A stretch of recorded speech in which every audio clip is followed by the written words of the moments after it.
예, 감사합니다. 오늘 하나님이 우리에게 주시는 말씀입니다. 열왕기상 19장 1절부터 8절 말씀을 같이 보겠습니다.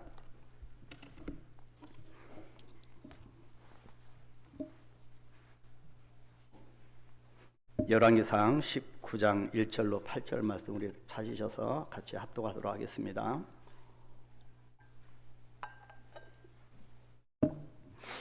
예, 다 찾으셨으면 같이 합독할까요? 아합이 엘리야가 행한 모든 일과 그가 어떻게 모든 선지자를 칼로 죽였는지를 이세벨에게 말하니 이세벨이 사신을 엘리야에게 보내어 이르되 내가 내일 이맘때에는 반드시 내 생명을 저 사람들 중 한 사람의 생명과 같게 하리라. 그렇게 하지 아니하면 신들이 내게 벌 위에 벌을 내림이 마땅하니라 한지라. 그가 이 형편을 보고 일어나 자기 생명을 위해 도망하여 유다에 속한 브엘세바에 이르러 자기의 사원을 그곳에 머물게 하고 자기 자신은 광야로 들어가 하룻길쯤 가서 한 로뎀 나무 아래에 앉아서 자기가 죽기를 원하여 이르되 여호와여 넉넉하오니 지금 내 생명을 거두시옵소서. 나는 내 조상들보다 낫지 못하니이다 하고 로뎀 나무 아래에 누워 자더니 천사가 그를 어루만지며 그에게 이르되 일어나서 먹으라 하는지라. 본즉 머리 맡에 숯불에 구운 떡과 한 병 물이 있더라. 이에 먹고 마시고 다시 누웠더니 여호와의 천사가 다시 와서 어루만지며 이르되 일어나 먹으라. 네가 갈 길을 다 가지 못할까 하노라 하는지라. 이에 일어나 먹고 마시고 그 음식물의 힘을 의지하여 40주 40야를 가서 하나님의 산 호렙에 이르니라. 아멘. 아멘. 예, 여러분 지난 한 주간 동안 나를 뛰어넘는 믿음을 묵상하면서 여러분 한계를 뛰어넘어 오셨으리라 확신합니다. 지난 한 주간 동안 우여곡절이 참 많이 있었을 텐데 그 고비고비를 여러분 하나님의 은혜 가운데 뛰어넘어서 주의 은혜 가운데 이렇게 살아오시다가 또 반가운 얼굴과 더불어 같이 하나님 앞에 영광의 예배를 드리게 된 것이 정말 하나님의 은혜임을 고백하며 참으로 하나님께 모든 영광 감사를 올려드립니다. 그래서 우리가 지난주 또 코로나에 전혀 상관없는 삶이 아니라 전혀 어떤 코로나 때문에 어려움을 당하는 우리 성도들도 바로 안방에까지 쳐들어오는, 그래서 뭐 요즘에는 코로나가 하도 많으니까 뭐 한 집 걸러 한 가정당 이렇게 코로나와 그렇게 밀접 접촉이나 또 이렇게 확진자로 그렇게 기도하는 그런 우리 성도님들이 있는 것을 볼 때 우리가 더 경각심을 가지고 또 하나님의 능력을 입는, 하나님의 은혜를 입는 그런 간절한 기도가 필요하다라고 부여집니다. 자, 지난주에 우리는 사개오를 살펴보면서 나를 뛰어넘는 믿음에 대해 말씀을 나누었습니다. 오늘은 침체를 뛰어넘는 믿음에 대한 이야기를 나누어 보려고 합니다. 이 침체를 뭐 슬럼프라고 적용해도 되고 낙심이라고 적용을 해도 되고 아니면 압박감으로 적용을 해도 될 것입니다. 그래서 침체를 뛰어넘는 믿음이라 이렇게 제목을 한번 붙여 보았습니다. 자, 침체라고 하는 이 단어를 기억하면서 떠올려 보니, 자, 코로나 팬데믹의 영향이 아직도 그 끝을 알 수 없는 우리의 현실이 떠오릅니다. 그래서 우리가 표현은 아니지만 이 코로나19로 인해서 모든 면에서 압박을 받고 있고 자유할 수 있는 사람이 거의 없는 것을 우리가 보고 있습니다. 자, 그래서 우리의 현실이 참 떠오르지요. 그 경제와 산업뿐만 아니라 정치, 심지어는 이 종교 등등에까지 광범위한 사회 전반에 걸쳐 총체적인 어려움을 겪고 있는 지금입니다. 그래서 우리가 겪고 있는 이 현실이 너무나도 심각하게 전 인류의 삶을 옥죄이고 있습니다. 그래서 많은 사람들이 영육 간의 깊은 침체를 겪고 있습니다. 심리적이든 경제적이든 그 어떤 면에든 우리가 정말 옥죄어 지어지는 그런 어떤 압박감 때문에 낙심이 되어지고 또 슬럼프에 빠지고 결국에 침체에 빠지는 그런 부분들이 많이 있고요. 그래서 종교적으로도 또 이제 교회적으로도 많은 교회들이 어려움을 호소하는 경우도 왕왕 여러분이 익히 알고 계실 겁니다. 자, 그렇다면 언제까지 우리가 이 침체라고 하는 것을 우리의 몸을 맡길 수밖에 없는, 그렇게 소극적으로 그렇게 휩쓸려 갈 것인가입니다. 그리고 많은 분들이 지금 여기에 자유롭지 못하고 좀 어려움을 겪는 심리적인 어떤 압박감 속에서 살아가시는 우리 성도님들도 분명히 있을 겁니다. 그래서 오늘은 침체를 한번 뛰어넘어보자. 그래서 침체를 뛰어넘는 믿음에 대해서 오늘 살펴보고자 합니다. 자, 인류를 괴롭히는 위험한 질병이 있다고 하는 겁니다. WHO 세계보건기구는 인류를 괴롭히는 가장 위험한 질병 가운데 하나로 2020년도부터 사망 원인의 두 번째를 차지하는 바로 그런 질병을 우울증을 뽑았습니다. 자, 지구상의 우울증을 앓고 있는 환자는 약 3억 5천만 명에 이른다고 합니다. 남자는 10명 중에 1명이고요. 여자는 더 많습니다. 5명 중에 1명이 우울증에 시달리고 있다고 하는 통계입니다. 자, 이 질병은 남녀노소 빈부귀천을 가리지 않습니다. 청소년기에도 나타나고 또 아이를 출산한 이 산후에도, 이 임산부에게도 나타나고 중년기에 접어들어서 오기도 하고, 그리고 때로는 인생의 노년기에도 찾아옵니다. 지극히 정상적이고 행복하게 보이는 사람마저도 갑자기 극단적인 행동을 하여서 주변 사람들 놀래게 만들기도 합니다. 우울증이라고 하는 것은 보통 감정적인 침체, 그리고 슬럼프, 즉 우울감의 상태가 지속되는 것을 말합니다. 이런 우울감이 장기적으로 계속되면 스스로의 힘으로 침체 상태에서 회복되지 못하는 상태에 빠짐으로 우울증이라고 하는 병리적 상태로까지 심화될 수 있다고 합니다.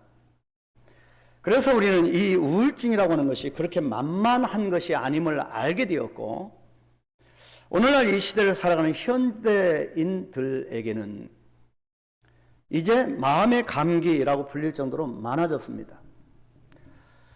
사실 우리들도 한두 번쯤은 이러한 침체에 빠졌던 경험이 있을 것이고, 그야말로 인생의 도처마다 누구에게나 찾아올 수 있는 현상이라고 할 수가 있겠습니다. 따라서 우리 그리스도인들도 이 우울증에 예외적이지 않을 것입니다. 가까운 주변에 많은 성도들뿐만, 그리스도인들뿐만 아니라 그럼 목회자들에게는 없을까? 사모님들에게는 없을까? 주변에 목사님들이나 사모님들 중에서 우울증을 겪었다가 회복된 그런 간증을 하시는 분들을 왕왕 볼 수가 있습니다. 그런데 그런 분들을 향해서 믿음이 좋고 성령 충만했으면 그런 우울증은 걸리지 않았을 텐데 얼마나 자기 자신을 관리하지 못했으면 그럴까라고 그렇게 생각하는 분도 계실지 모르겠습니다. 이런 생각이 과연 맞는 것일까요? 누구에게나 찾아옵니다. 자, 목회자의 삶은 뭐 성도들도 마찬가지겠지만 세상 속에서 우리 성도들의 삶도 마찬가지로 보통 어항 속의 삶이라고 하는 말로 비유되곤 합니다. 자, 제가 이 어항 속에 물고기를 지금 키워봤습니다. 몽골에 제가 총장실에 늘 이 어항에서 물고기를 키워왔는데요. 늘 가끔씩 제가 들여다봅니다. 그래서 우리 비서가 늘 먹이도 주고 제가 직접 먹이를 주기도 하고, 그래서 제가 어항 속에 있는 이 물고기를 바라보면서 이 부분을 좀 도입을 제가 했습니다. 자, 어항은 투명한 유리로 만들어져 있죠. 그래서 어느 각도에서든지 그 누구에게나 다 보입니다. 자, 그 안이 궁금하다고 하면 마음 먹은 대로 얼마든지 다 들여다 볼 수가 있습니다. 거기에다가 어항 안에 물고기가 잘 움직이지 않는 것 같으면 그 물고기가 쉬는지 병에 걸는지 자주간 움직이지 않는 것 같으면 아랑곳 없이 손으로 어항을 툭툭 치기도 합니다. 자, 무슨 얘기인지 여러분 잘 아실 겁니다. 우리의 삶이 이와 같다고 하는 거지요. 자, 성경에 등장하는 인물, 믿음의 인물들은, 믿음의 영웅들은 여기에 예외일까요? 자, 하나같이 엄청난 고난과 위기를 겪었던 사람들입니다. 그러는 가운데 극도의 고통과 스트레스로 인해서 심한 우울감을 느꼈을 것입니다. 우리가 잘 아는 욥이 그랬고 모세와 다윗도 그리고 바울도 그랬습니다. 예수님도 예외가 아니셨습니다. 십자가를 지시기 전에 한번 상상을 해보십시오. 나의 죄 때문에 십자가 지신 그 십자가의 고통을 또 안으신 예수 그리스도의 그 예수님이 받으신 고통의 무게감은 우리가 상상할 수 없을 정도로 큰 스트레스였을 것입니다. 그래서 아버지요, 할 수만 있으면 이 잔을 내게서 지나가 달라고 그렇게 몸부림치셨던 거지요. 바로 이것은 예수님의 우울감, 예수님의 스트레스, 예수님의 압박감이었습니다. 이와 같이 극도의 슬럼프나 스트레스, 이 우울감은 사람들을 영적 침체로 몰아넣고 끊임없이 괴롭힙니다. 그래서 삶의 의욕과 질을 현저하게 떨어뜨려 버리는 위험한 질병입니다. 자, 오늘 성경 본문에서 이 엘리야라고 하는 사람이 있습니다. 이 오늘 본문 19장은 17장 18절에 대단했던 이 엘리야의 모습이 19장에서는 널브러져 있습니다. 바로 이것이 엘리야의 침체입니다. 자, 이런 관점으로 오늘 본문의 엘리야를 자세히 한번 관찰해 볼까요? 본문에 등장하는 선지자 엘리야가 누굽니까? 우리가 평상시에 알고 있는 그 엘리야가 누구입니까? 그는 구약의 많은 선지자들 중에서도 가장 강력한 능력을 가진 선지자로 그렇게 알려져 있고 그렇게 우리의 뇌리 속에 인식되어 있습니다. 그 사람이 바로 엘리야입니다. 그의 능력이 어느 정도였는지는 엘리야의 기도를 보면 알 수가 있지요. 그가 기도했을 때 3년 반 동안 비가 내리지 않았고 가뭄이 들었습니다. 자, 열왕기상 17장, 오늘 우리가 본 본문은 19장이죠. 18장 17절에 보면 대단한 그런 기록이 나옵니다. 상상을 초월하는 기적의 역사들입니다. 자, 가뭄이 들었는데 그가 다시 기도를 하자 비가 내렸습니다. 또 사르밧 과부를 위해서 기도하니 기름병의 기름과 통의 가루가 마르지 않았고 끊어지지 않았습니다. 능력의 엘리야의 기도입니다. 엘리야는 죽은 과부의 아들도 살린 사람이 바로 엘리야입니다. 그리고 그 유명한 갈멜산 전투에서 하나님을 대적하는 바알과 아세라를 섬기는 거짓 선지자들과 무려 850대 1로 싸워서 승리한 그런 능력의 사람입니다. 그런데 오늘 본문 19장에서 이 위대한 선지자 엘리야가 지쳐서 쓰러져 널브러져 있습니다. 왜 그렇습니까? 아합 왕이 부인 이세벨에게 자신이 섬기는 선지자들이 모두 죽었다고 하는 것을 고했습니다. 그것이 1절 말씀이죠.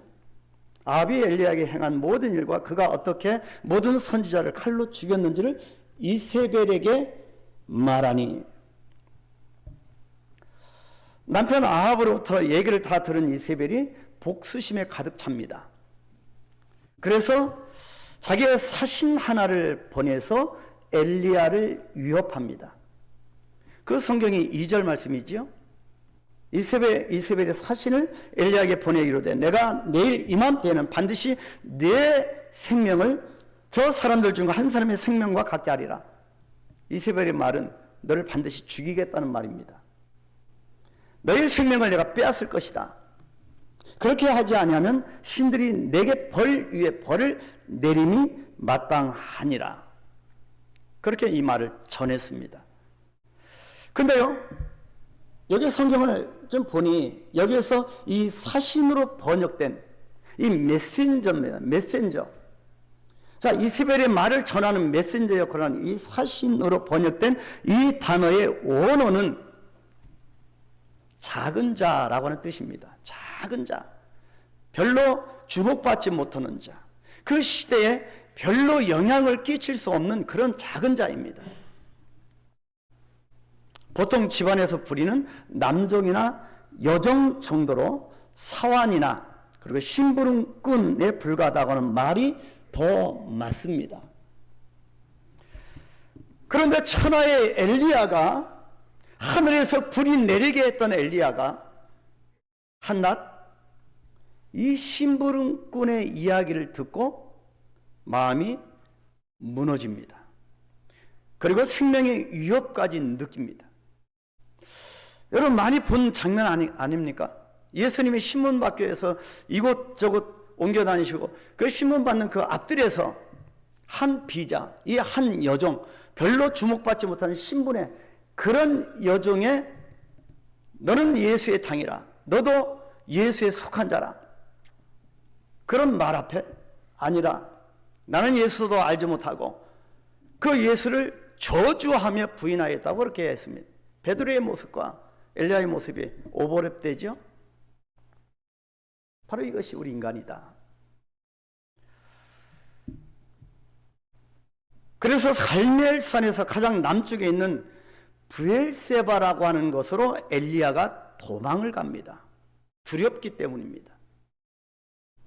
그것도 불안전하다고 생각했던지 같이 가던 사환을 남겨두고 혼자 더 도망갑니다. 하룻길을 더 도망갑니다.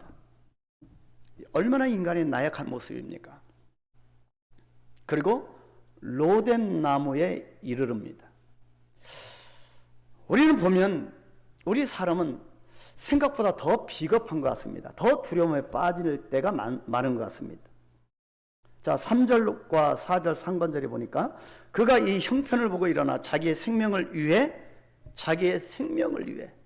도망하여 유다에 속한 브엘사베에 이르러 자기의 사원을 그곳에 머물게 하고 자기 자신은 광야로 들어가 하룻길쯤 가서 한 로뎀 나무 아래에 있어.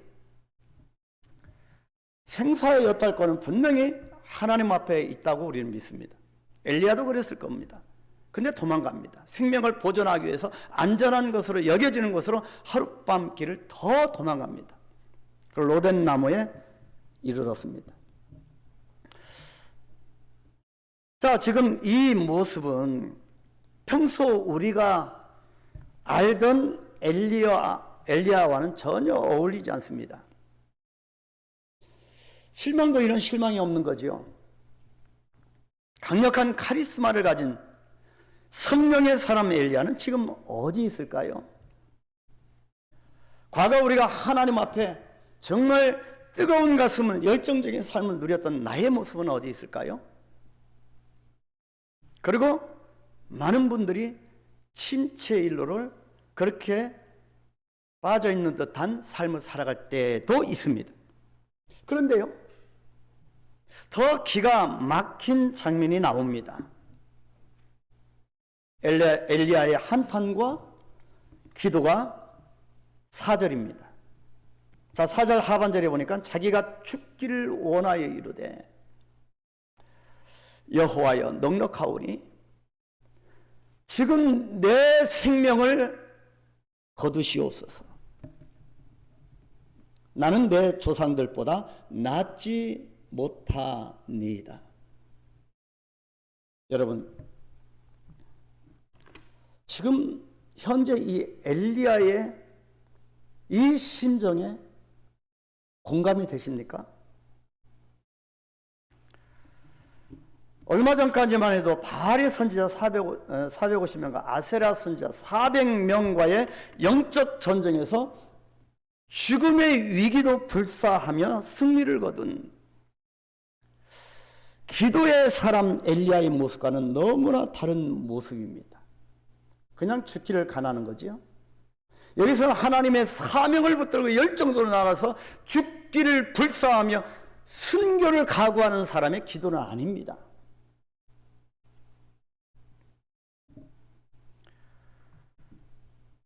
(850명의) 거짓 선지자들 앞에서 당당했던 엘리야가 이세벨의 살인 협박에 생명의 위협을 느끼고 도망갈 뿐입니다.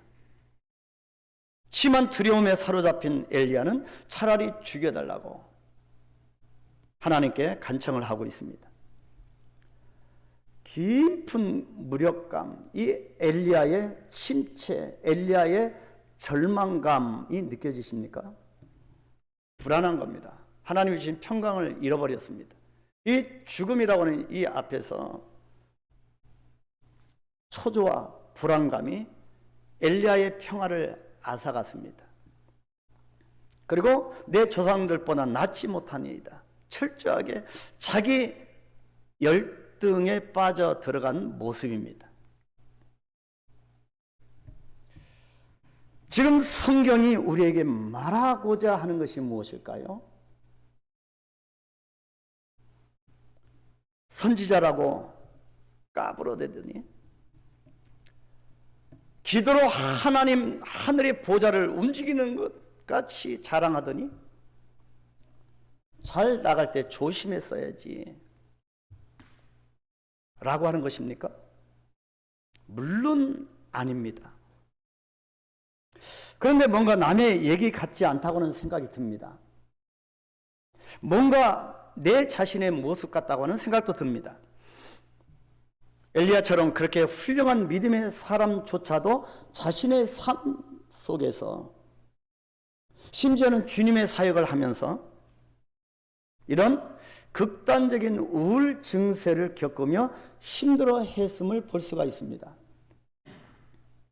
지난주에도 말씀드렸듯이 우리 모든 인생의 문제는 영적인 면과 관계가 있습니다. 우리가 손에 많은 것이 쥐어졌다라고 느껴질지 모르지만 하나님을 잃으면 모든 것을 잃게 됩니다. 그러나 하나님만 있으면 내 손에 쥐어지는 것이 없는 것처럼 느껴져도 우리는 모든 것을 갖고 있는 사람입니다. 엘리야는 지금 그 하나님을 놓쳐버린 겁니다. 그래서 엘리야는 아주 심각한 깊은 영적 침체에 빠져 있습니다. 그렇다면 그대로 살아갈 것인가? 성경은 항상 해피엔딩입니다. 그런 사람을 일으키는 전문입니다. 침체를 뛰어넘어 극복해야 합니다. 오늘 본문 말씀은 우리가 이러한 침체를, 그것이 육체적이든 병중에 있어서 내가 일어날 기력이 없든 또 그것이 경제력을 잃은 그런 부분이 경제적으로 오든 아니면 정신적으로 오든 아니면 영적으로 오든 어떻게 뛰어넘어 극복할 수 있는지에 대해서 성경은 지금 말씀을 하고 있습니다. 자, 이것을 보는 것이 믿음입니다. 침체를 뛰어넘는 믿음이 무엇일까요? 저는 오늘 세 가지만 이 성경을 통해서 말씀을 드리려고 합니다. 우리가 많은 심리학자들도 있지만 성경에서 보여주는 그런 처방과 그런 방법을 우리가 캐치하는 것이 믿음입니다. 첫 번째는 침체를 뛰어넘는 믿음은 눈으로 보여지는 것에 붙잡히지 않는 것입니다. 우리 눈에 얼마나 많은 것이 보여집니까? 근데요, 성경은 눈에 보여지는 것에 붙잡히지 않아야 한다고 말씀합니다. 무슨 말씀입니까? 자, 본문에서 흥미로운 사실은 엘리야가 죽기를 간청했던 곳이 어디입니까? 로뎀 나무 아래라고 하는 점입니다. 로뎀 나무는 가지가 참 많은 나무입니다. 그래서 중동의 사막 지역에서 유일하게 그늘을 제공하는 나무입니다. 그래서 도망가다 하루 길을 더 혼자 가다가 지금 로뎀 나무 아래, 왜냐하면 그늘을 제공하기 때문입니다. 그래서 눈에 보이는 안전한 것을 생각하는 자기의 지친 몸을 누일 수 있다고 생각해서 보여지는 로뎀 나무 그늘 아래 머물러 있습니다. 그런데 이 나무의 생명력은 엘리야가 바라봤던 그 많은 가지에 있는 것이 아닙니다. 이 로뎀나무의 생명력은 뿌리에 있습니다. 눈에 보이지는 않지만 이 로뎀나무의 생명력은 뿌리에 있습니다. 상상을 초월할 정도로 엄청나게 깊이 뻗어내린 이 뿌리 덕분에 불멸의 나무라고 불리면서 사막의 더위 아래에서도 생명을 유지할 수 있는 나무가 바로 로뎀나무입니다. 분명 엘리야는 나는 내 조상들보다 낫지 못하니이다 라고 고백하면서 큰 그늘을 제공하는 로뎀나무의 무성한 가지를 보게 됩니다. 그러면서 자신이 한낱 이 나무보다 못하다고 하는 생각을 했을 것입니다. 우리가 침체에 빠지면 그 주위에 눈에 보여지는 것보다 내가 더 미약한 존재임을 그렇게 생각하는 것이 그 증세 중에 하나입니다.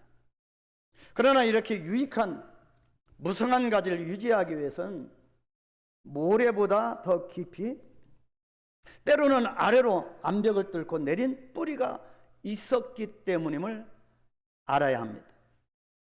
자, 그렇다면 우리도 엘리야처럼 겉으로 드러난 환경만을 보거나 진행되는 결과만을 보면, 지금 내 눈앞에서 펼쳐지는 그런 결과만을 보면 우울한 감정에 휘말릴 수밖에 없는 거지요.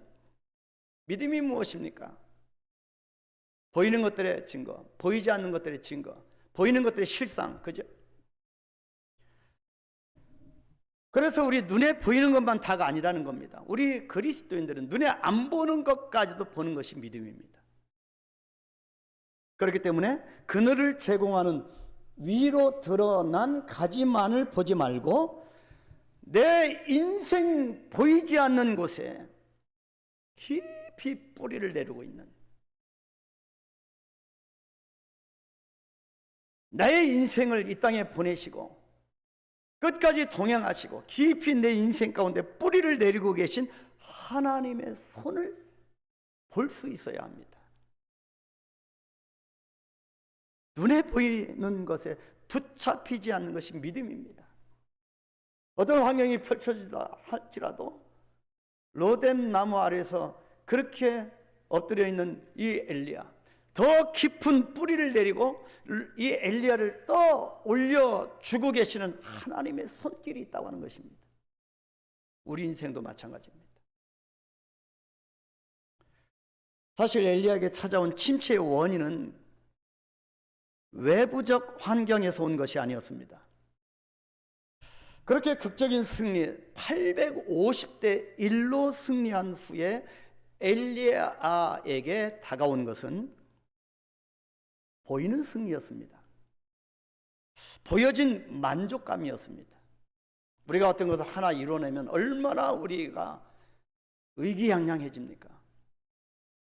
얼마나 엘리야가 뿌듯했겠습니까? 하늘에서 불이 내려 이 물로 가득 찬 도랑의 물을 다 핥아버리고 태워버리고 하나님의 능력을 만끽했던 사람입니다. 얼마나 의기양양했겠습니까?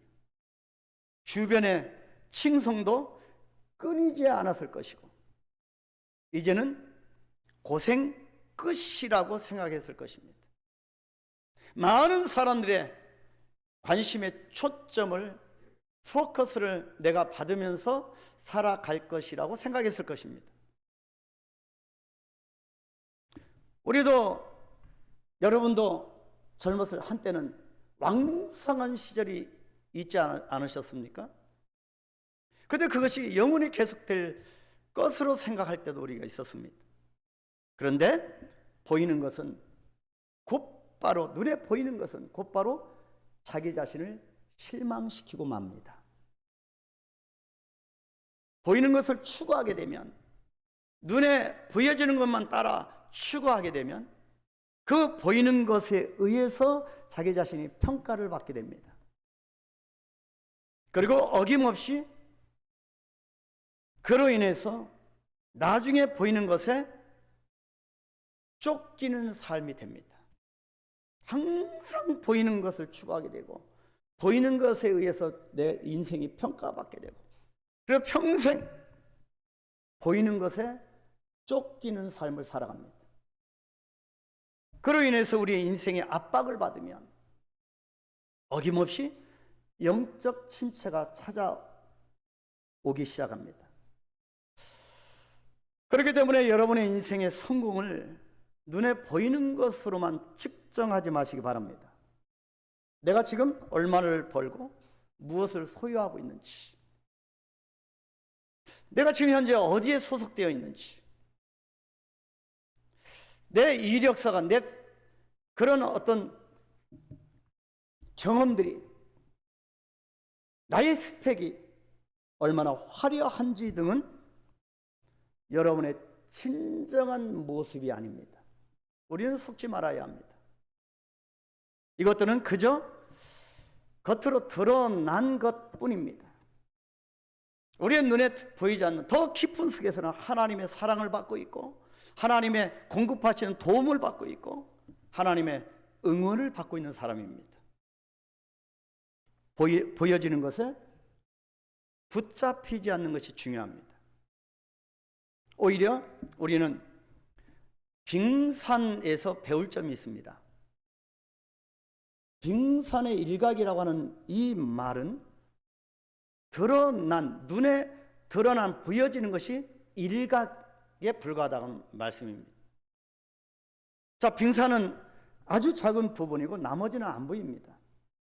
그래서 유능한 선장은 빙산이 보일 때 그 눈에 보이는 것만 판단하지 않고 물 위에 드러난 보이는 부분을 보며 접근하는 것이 아니라 수면 밑에 있는 보이지 않는 나머지 어마어마한 이 빙산을 측정하며 운항을 합니다.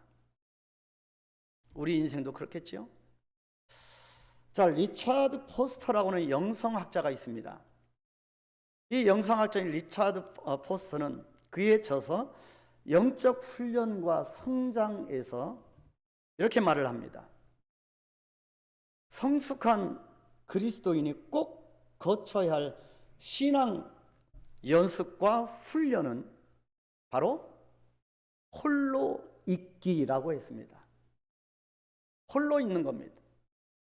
제가 2년 전인가 3년 전인가 여러분 이 침묵의 영성, 이 언어의 영성에 대해서 특강을 한 적이 있습니다. 이 홀로 있기는 사람들 속에서 느끼는 외로움이 아니라 따로 있어서 요즘 말로 왕따 되는 것이 아니라 자신을 의도적으로 보여지는 환경과 사람들로부터 고립을 시킵니다. 좀 떨어져서 오직 하나님의 밝은 빛 아래에서 자신의 내면을 보게 하는 것입니다. 내가 어떤 존재인가? 정말 하나님 앞에 선다는 어떤 존재인가? 겉으로 보여진 나를 옥매이는 것을 모든 것을 내려놓고 혼자 있기입니다. 홀로 있기. 이때 비로소 자기의 진짜 모습을 볼 수 있기 때문입니다. 이 홀로 있기 훈련을 통해서 우리는 보여지는 것에 붙잡히지 않고 자유롭게 우리에게 다가온 영혼의 어두운 밤, 이 침체 기간을 극복하고 우리가 뛰어넘어 이겨나갈 수 있게 되는 것입니다. 자, 우리가 또 이 침체를 극복하는 이 두 번째는 눈에 보여지는 걸 붙잡히지 않는 것뿐만 아니라 두 번째는 주님의 어루만져 주심을 사모하는 것입니다. 자, 5절 상반절 보실까요? 로덴 나무 아래에 누워 자더니 천사가 그를 어루만지며 라고 기록합니다. 자, 7절에서도 여호와의 천사가 또다시 와서 어루만지며 그렇게 말씀합니다. 앞장, 이 19장의 앞장이 18절에서 하늘의 불을 불러오는 그 강력한 엘리야를 연상해 볼 때 이 장면은 참으로 의외의 모습입니다. 로뎀나무에 누워 자고 있습니다. 자, 근데요, 성경을 깊이 또 묵상하고 또 묵상해 보니 이 장면이야말로 엘리야가 정말 어떤 존재인가를 알 수가 있습니다. 여러분도 그렇겠지만 저도 이런 경우가 많이 있었습니다. 지금 엘리야는 어떤 상태입니까? 아무것도 할 수 없는 상태입니다. 그저 말 그대로 번아웃된 상태입니다. 얼마 전에 자신만만해하던 이 엘리야 대신에 참으로 나약한 엘리야의 모습이 보여집니다. 스스로는 아무것도 할 수 없는 이 엘리야, 차라리 죽기를 간구하면서 자기는 아무것도 아니라고 고백하는 이 엘리야에게 하나님께서 천사를 보내주셨던 겁니다. 바로 이 부분이 하나님의 사람 엘리야와 아합 왕이 구별되는 장면입니다. 우리는 하나님이 없는 사람들과 비록 번아웃이 됐든지 침체가 되어 있든지 우리가 널브러져 있든지 그래도 이 그리스도 밖에 있는 사람과 다른 장면이 바로 이런 장면이라고 생각합니다. 18장에 갈멜산에서 엘리야와 아합의 승패가 갈라졌다고 여기지만 그것이 아니라 바로 이 장면에서 영혼의 어두운 밤을 지날 때 누가 나를 만져주느냐로 인해 우리 인생의 승패가 결정된다고 생각합니다. 누가 나를 터치해 줄까? 내가 참으로 번아웃 되었을 때 어떤 수단과 방법이 떠오르지 않고 내가 희망이 꺾여져 있는 것 같은 연약할 때 누가 나를 만져주느냐?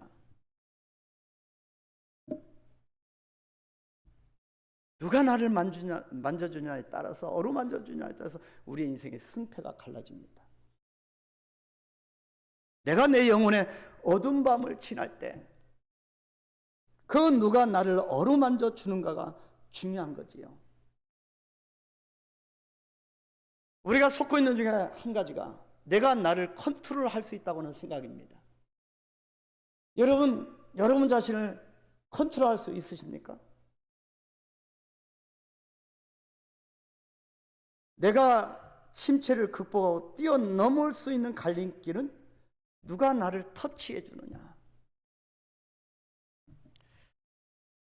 다니엘서 10장 18절 19절 말씀 보니까 또 한 사람의 모양 같은 것 하나가 나를 만지며 터치입니다. 어루만져주며 나를 강건하게 하여 이르되 큰 은총을 받은 사람이여 두려워하지 말라. 평안하라. 강건하라. 그가 이같이 내게 말하며 내가 곧 힘이 나서 이르되 내 주께서 나를 강건하게 하셨사오니 말씀하옵소서. 아멘. 주께서 나를 어루만져 주심으로 우리도 평안하고 강건하여져서 침체를 극복하고 뛰어넘어 큰 은총을 받는 사람이 되기를 간절히 소망합니다. 세 번째, 믿음의 영역은, 이 침체를 뛰어넘는 믿음의 영역은 사명자들의 도움의 손길이 있음을 깨닫는 것입니다. 무슨 말입니까? 6절 7절 보실까요? 본즉 머리맡에 숯불에 구운 떡과 한 병 물이 있더라. 이에 먹고 마시고 다시 누웠더니 여호와의 천사가 또다시 와서 어루만지며 이르되 일어나 먹으라. 네가 갈 길을 다 가지 못할까 하노라 하는지라. 엘리야가 가야 할 길이 아직 끝나지 않았다고 하는 거지. 이 말씀입니다.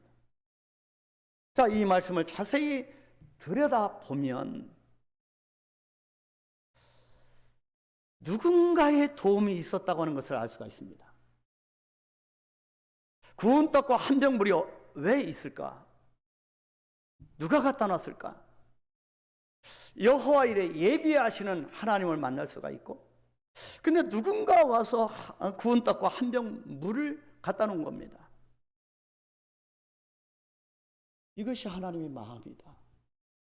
성경을 읽을 때 여러분들을 향한 하나님의 마음이 이렇습니다.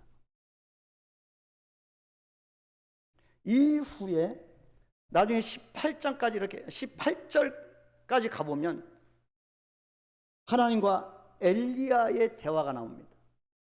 하나님과 엘리야의 대화를 봐도 이것이 누군가의 도움이라고 하는 것을 알게 됩니다. 18절에 이렇게 말씀합니다. 그러나 내가 이스라엘 가운데 7,000명을 남기리니 다 바알에게 무릎을 꿇지 아니하고 다 바알에게 입맞추지 아니한 자니라. 오늘날 우리 교회가, 오늘날 우리 성도들이 내가 걸어가는 이 진리를 사수하는데 다가오는 공격이 앞에 지칠 때가 있습니다. 과연 내가 걸어가는 이 진리의 길이 올바른 길인가? 좀 인간적인 수단 방법을 통해서 그렇게 사역하지 않고 이렇게 진리 가운데 가는 것이 정말 정당하고 올바른 것인가?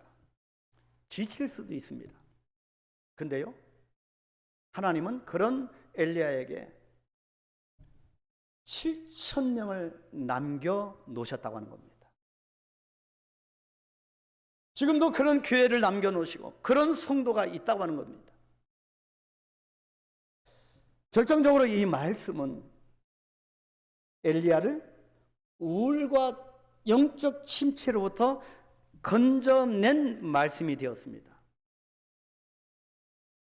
일어나서 먹고 마시라고 하는 말씀에서 우리는 어떤 하나님의 음성을 듣게 됩니까? 엘리야야, 누군가 너를 돕고 있다.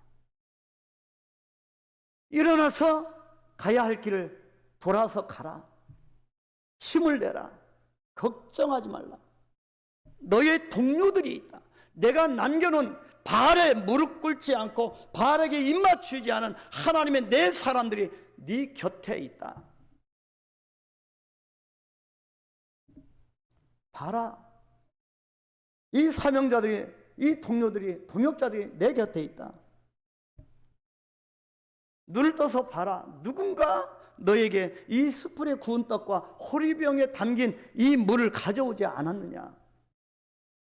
그러니 얼른 일어나서 먹고 힘을 내라. 그런 주님의 음성을 듣게 됩니다. 여러분들 향하신, 보여지는 것이 아니라 보이지 않는 더 큰 부분에서 송두리째 여러분을 또 받들고 계시는 이런 주님의 음성을 듣게 되기를 축복합니다. 죽을 것 같아도 죽지 않는 것이 하나님의 백성들인 우리입니다. 우리들의 인생길에 하나님께서 남겨놓으신 이런 하나님의 사람들이 있다고 하는 것이 얼마나 큰 축복인지 여러분 주위를 보십시오. 바로 이분들이 하나님이 남겨놓으신 사명자들이고 동역자들입니다. 사랑의 대상이겠죠. 섬길 대상입니다.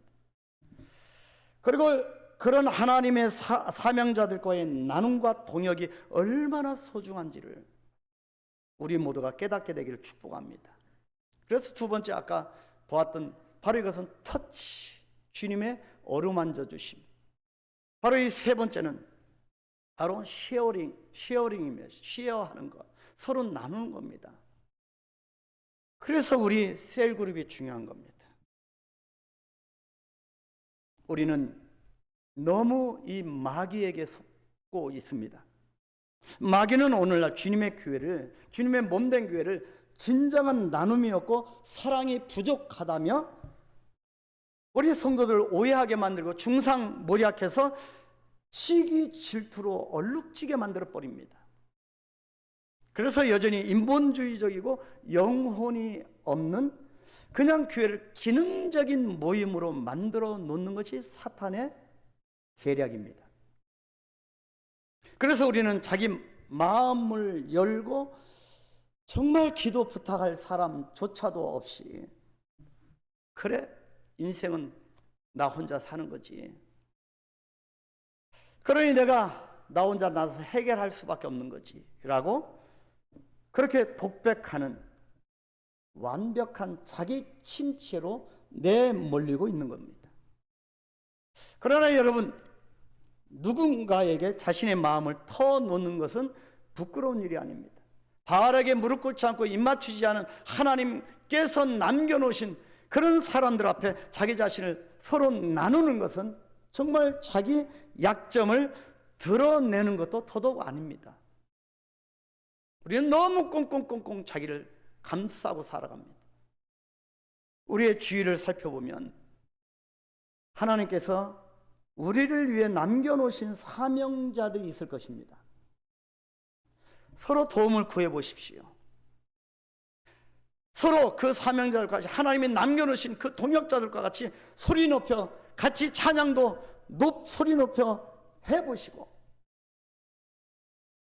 함께 기도도 소리 내어 해보십시오. 믿음의 사람들과 자주 만나서 교제하고.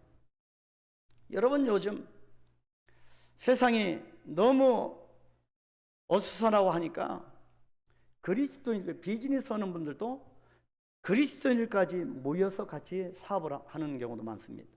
하다못해 이 핸드폰 파는 이 가게도, 그런 매장도 그렇게 예수 믿는 그리스도인 사장님들이 모여서 그렇게 비즈니스 하는 경우가 많이 있는 것을 봅니다. 여러분, 그렇게 하나님의 사람들과 같이 한번 나눠보십시오. 주위에 그런 사람들을 찾아보십시오. 현재 여러분 주위에 정말 믿음의 동역자들이 많이 있습니까? 아니면 여러분이 관계하는 삶의 현장에서 관계하는 사람들이 그렇지 않은 사람들이 더 많습니까? 그것이 오늘날 우리의 영적 그런 현 주소임에 분명합니다. 주위에 바알에 무릎 꿇지 않은, 입맞추지 않은 하나님이 남겨놓으신 사람들과 교제하기를 권면드립니다. 그리고 기도하십시오. 그리고 뛰어넘으십시오. 오늘날 우리 교회가, 우리 성도들이 해야 할 일이 아닌가 생각합니다.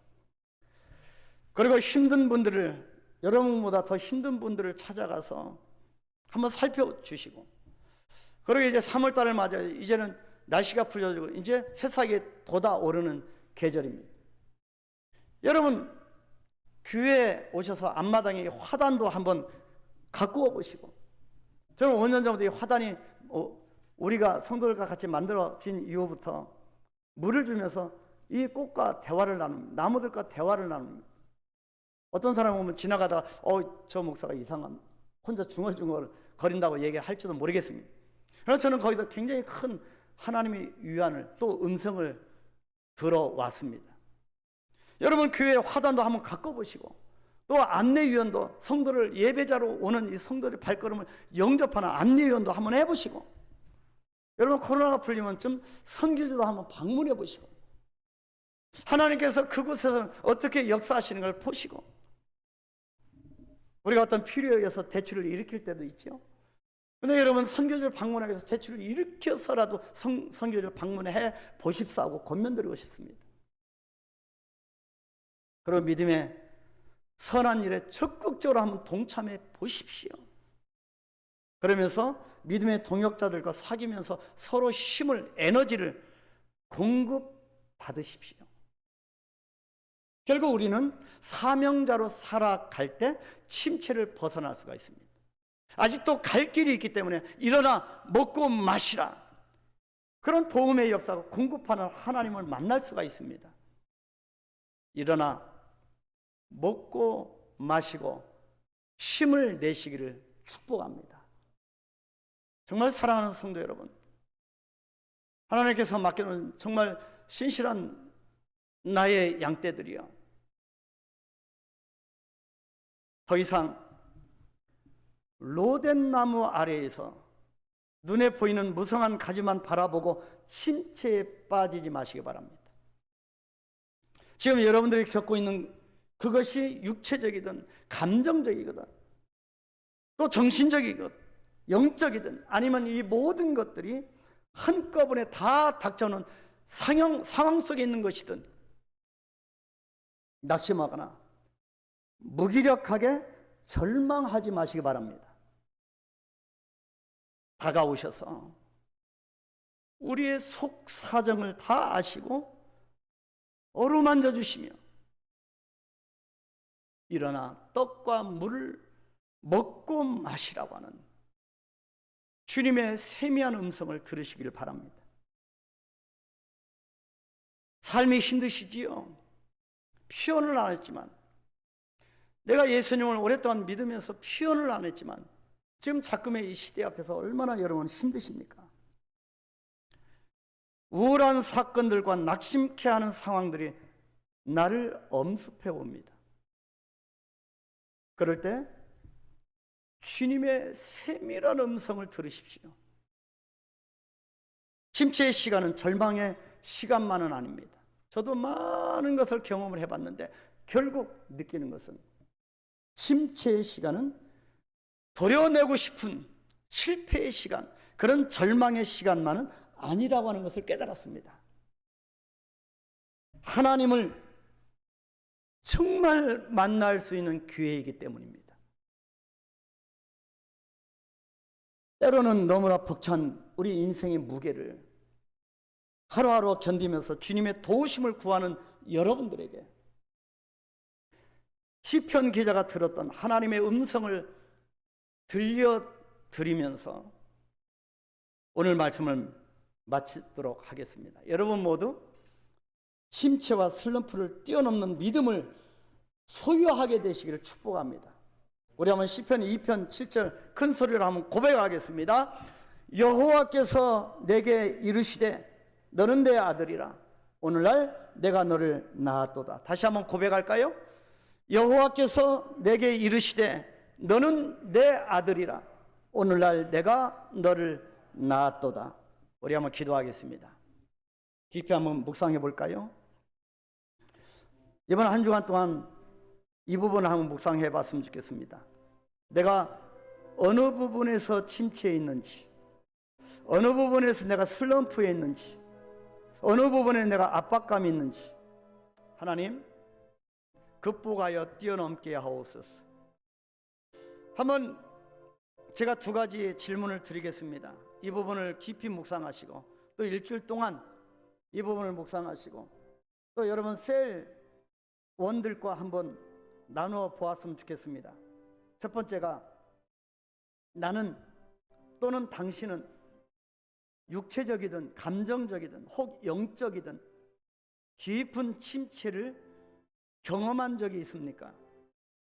두 번째, 하나님의 선물인 믿음은 어떻게 나의 침체를, 당신의 침체를 뛰어넘게 하고 있습니까? 이 시간에 이 부분을 깊이 묵상하면서 하나님 도우시는 주의 손길을 깨닫게 하옵소서. 아직도 힘을 내라고 용기를 북돋아 주는 주의 음성을 듣게 하옵소서. 나 혼자가 아니고 주님이 동행하신다고 하는 것을 깨닫게 하옵소서. 우리 한번 묵상하겠습니다. 그리고 기도하겠습니다.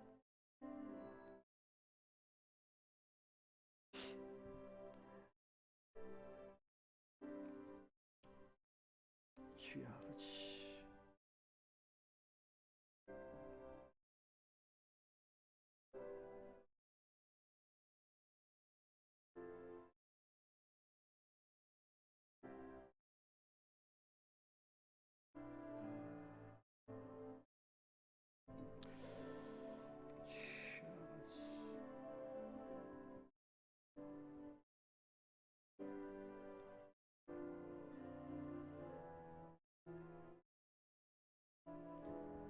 하나님 아버지,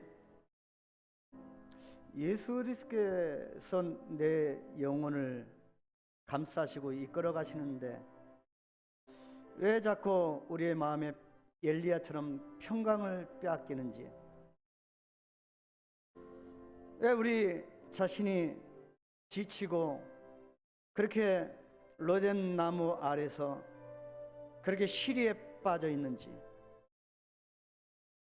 하나님 아버지, 침체되고 슬럼프에 빠져 있는 것 같은 이 무력감에서 극복하고 뛰어넘어 활기찬 성령의 역사 가운데 나아갈 수 있도록 하나님 나를 붙잡아 주옵소서.